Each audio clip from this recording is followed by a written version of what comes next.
আসসালামু আলাইকুম সবাইকে। অনেক সময় আমাদের ফোনের স্টোরেজ ফুল হয়ে যাওয়াতে আমাদের ফোনের অনেক গুরুত্বপূর্ণ অ্যাপস আমাদের আনইনস্টল করে দিতে হয়। 6 মাস 1 বছর যাওয়ার পরে ওই অ্যাপসটা যখন আমাদের পুনরায় প্রয়োজন হয় তখন সেই অ্যাপসটার নাম আমরা মনে করতে পারি না।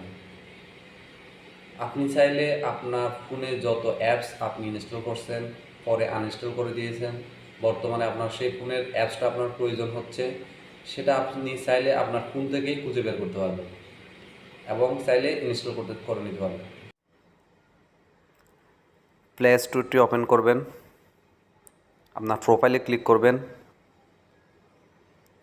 ম্যানেজ অ্যাপস অ্যান্ড ডিভাইসে ক্লিক করবেন, এরপর ম্যানেজে ক্লিক করবেন, এরপর দিস ডিভাইসে ক্লিক করবেন, নট ইনস্টলড এখানে ক্লিক করবেন। এখানে আপনি দেখতে পাবেন আপনার ফোন থেকে এই জীবনে যতগুলো অ্যাপস ইনস্টল করছেন, পরবর্তীতে আনইনস্টল করে দিয়েছেন, সবগুলো এখানে শো করবে।